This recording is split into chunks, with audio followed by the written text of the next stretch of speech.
Well,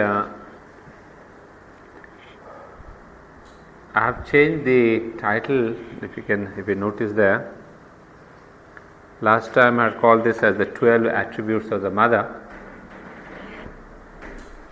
But now I thought, as we are discussing the entire symbol, last time we saw this, what the center represents, the central circle, and then we have seen the 4 petals. So I thought, as we are covering all the aspects of the symbol, the center, the 4 petals and the 12 petals, so I said, why not we call it as the significance of the mother's symbol. Although we wanted to focus on the 12 aspects or the 12 attributes or the 12 qualities, we had started with the entire symbol. So I just changed the title, and as some of you remember, we have gone through this all the aspects of the central circle, that is the Supreme Mother. Then we have seen the triple aspect of the Supreme Mother, the universal, and then the individual.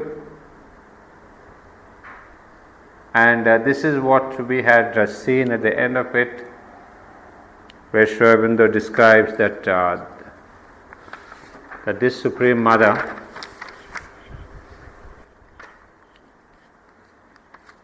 has come down as the individual, and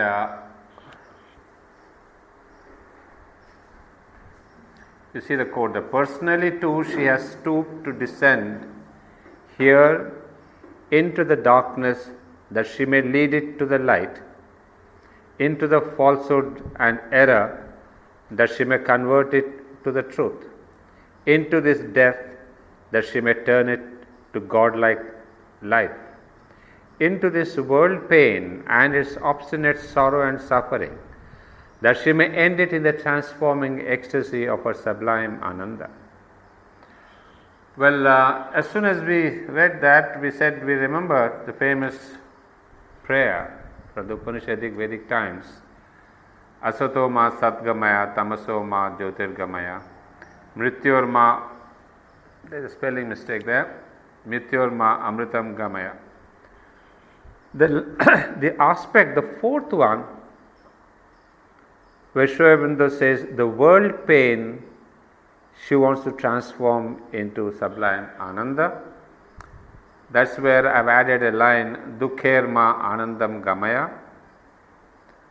And so it's lead me from sorrow to bliss.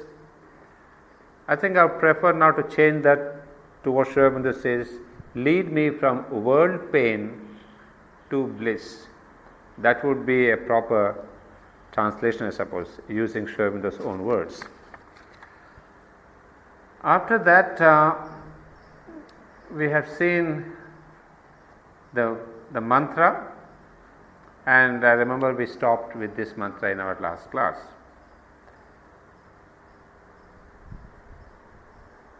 So this time we are going to concentrate on the 4 inner petals. Actually, in the last year or so, we have done in detail these 4 aspects from the book The Mother. But as we are discussing once again, I'd like to take you into these 4 aspects, but give you a kind of a live show, a live presentation of these 4 aspects. So here I brought you something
great aspects of the mother, 4 of her leading powers and personalities have stood in front in her guidance of this universe and in her dealings with the terrestrial plane.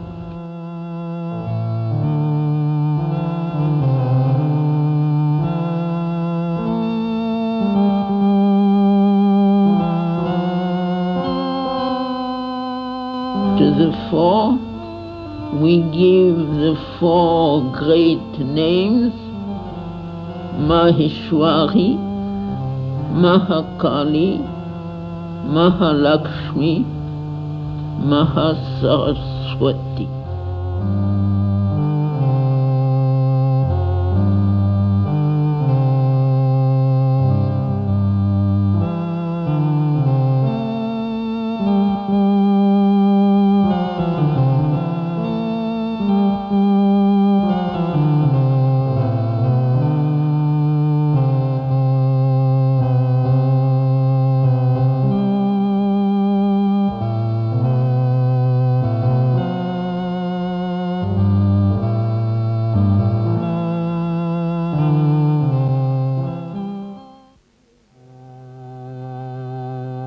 Imperial Maheshwari is seated in the wideness above the thinking mind and will,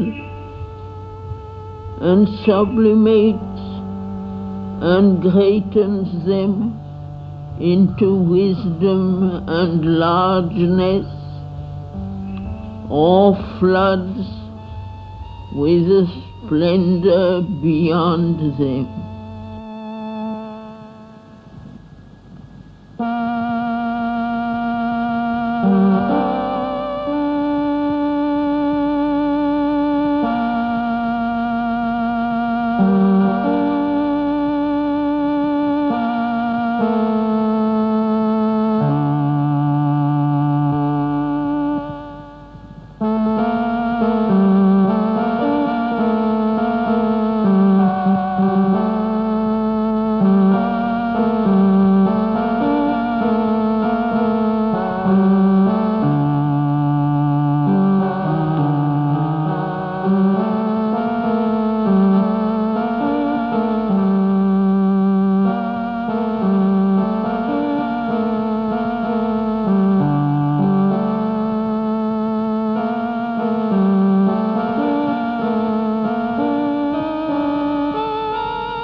A strength is in her that meets everything and masters,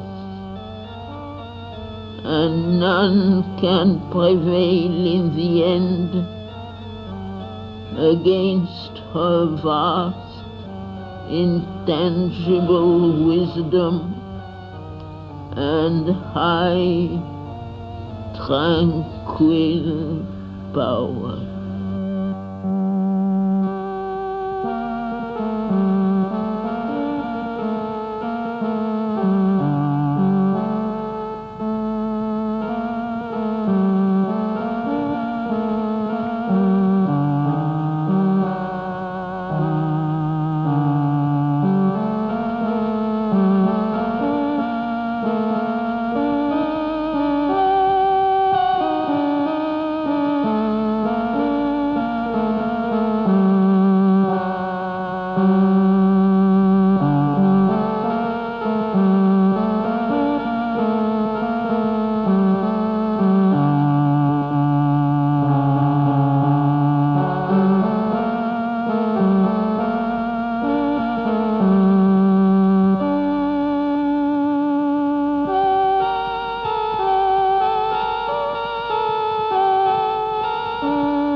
she gives a greater and more luminous wisdom. Those that have vision, she admits to her counsels. On the hostile, she imposes the consequence of their hostility. The ignorant and foolish, she leads according to their blindness.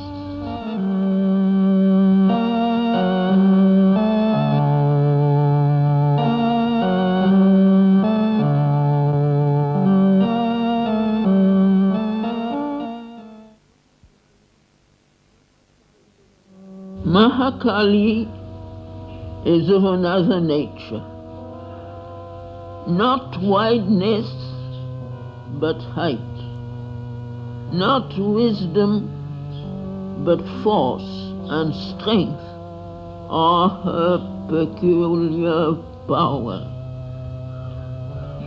There is in her an overwhelming intensity, a mighty passion of force to achieve, a divine violence, rushing to shatter every limit and obstacle.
Terrible is her face to the Asura, dangerous and restless her mood against the haters of the divine. For she is the warrior of the worlds, who never shrinks from the battle. If her anger is dreadful to the hostile, and the vehemence of her pressure painful to the weak and timid, she is loved and worshipped by the great, the strong, and the noble.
But for her, what is done in a day might have taken centuries.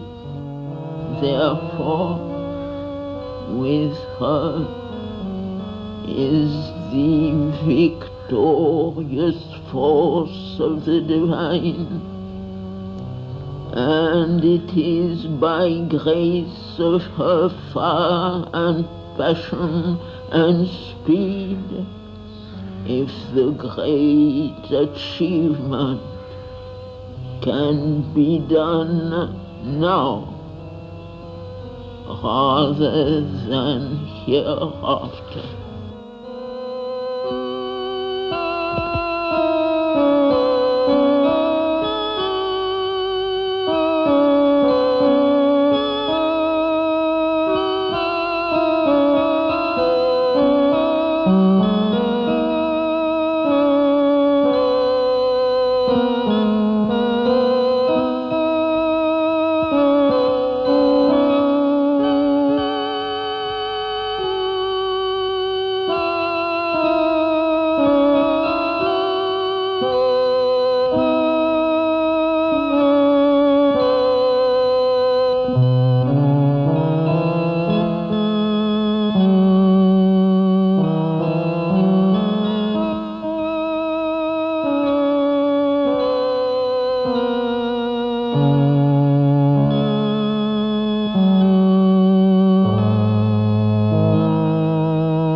Wisdom and force are not the only manifestations of the Supreme Mother.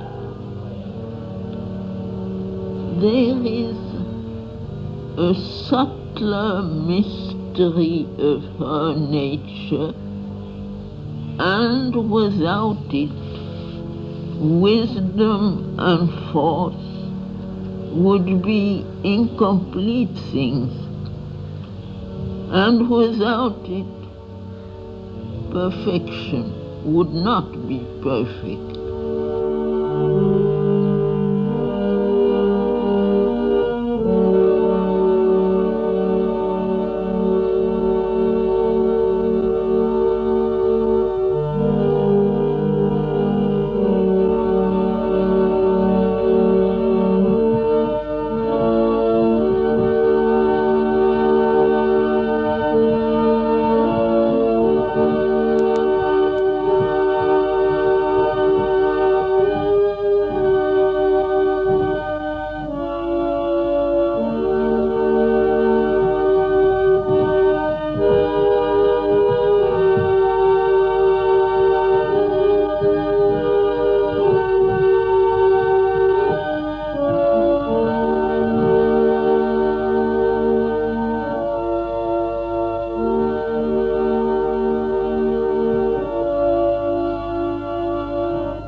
Harmony and beauty of the mind and soul, harmony and beauty of the thoughts and feelings, harmony and beauty In every outward action and movement, harmony and beauty of the life and surroundings. This is the demand of Mahalakshmi. Where love and beauty are not, or are reluctant to be born, she does not come. Where they are mixed and disfigured with baser things, she turns soon to depart, or cares little to pour her riches.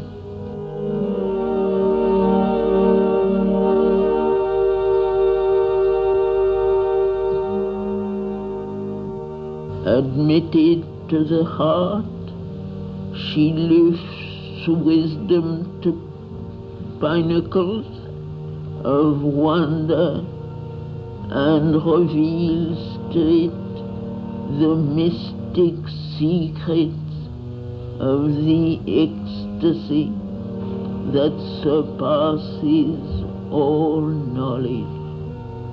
Meets devotion with the passionate attraction of the divine, teaches to strength and force the rhythm that keeps the might of their hearts harmonious and in measure, and casts on perfection the charm that makes it endure forever.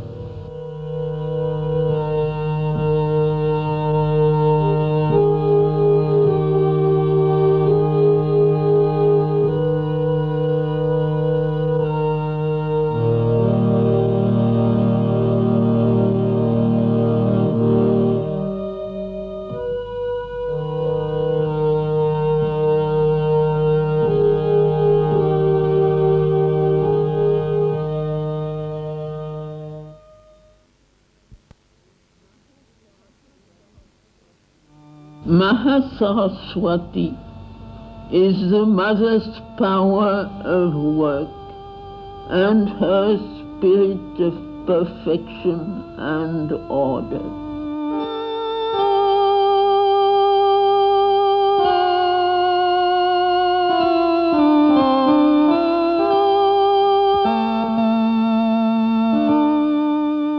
The science and craft and technique of things are Mahasaraswati's province.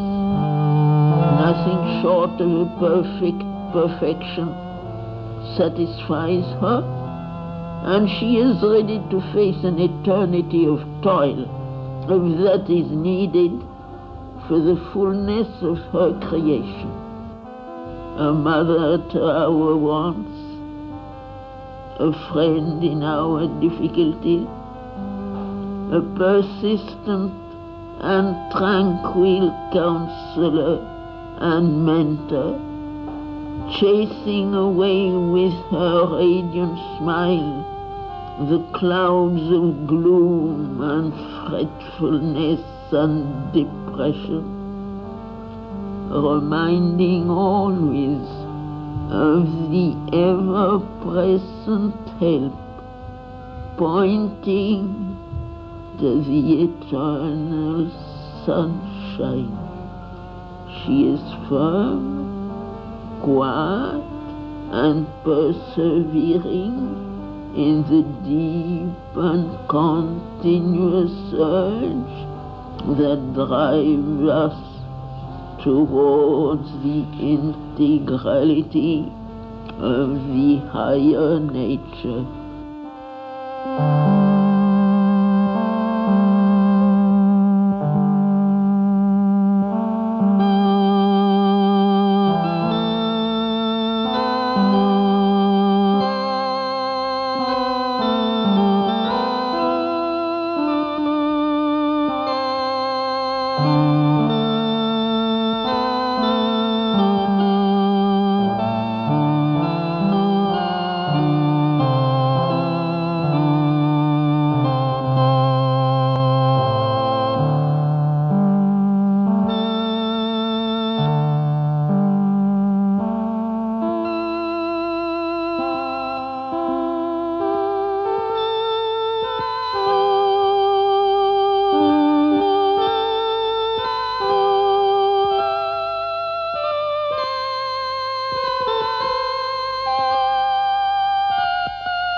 There are other great personalities of the Divine Mother, but they were more difficult to bring down and have not stood out in front with so much prominence in the evolution of the earth spirit.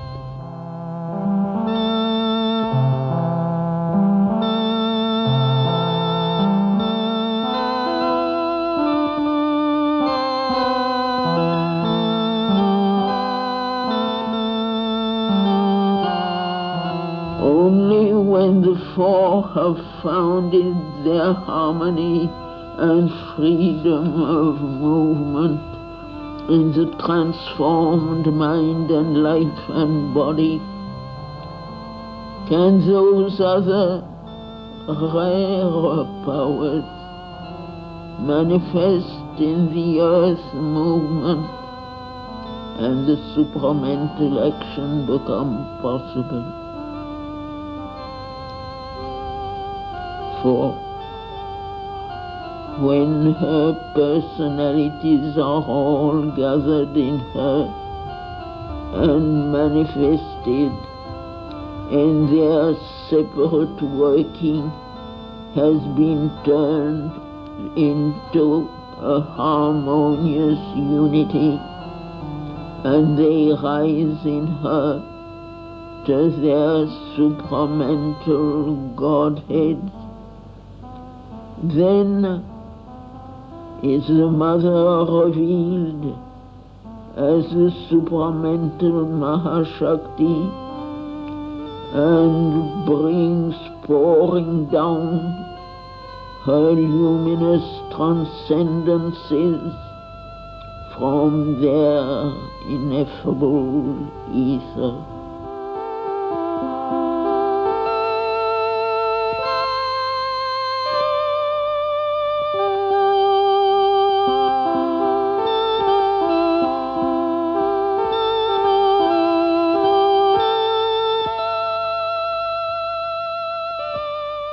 The supramental change is a thing decreed and inevitable in the evolution of the earth consciousness, for its upward ascent is not ended, and mind is not its last summit, but that the change may arise, take form, and endured, there is needed the call from below, with a will to recognize and not deny the light when it comes, and there is needed the sanction of the Supreme from above.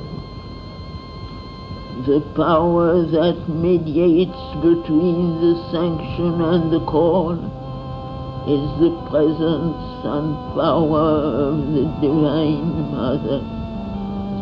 The Mother's power, and not any human endeavor and tapasya, can alone rend the lid and tear the covering and shape the vessel and bring down into this world of obscurity and falsehood and death and suffering truth and light and life divine and the immortal Ananda.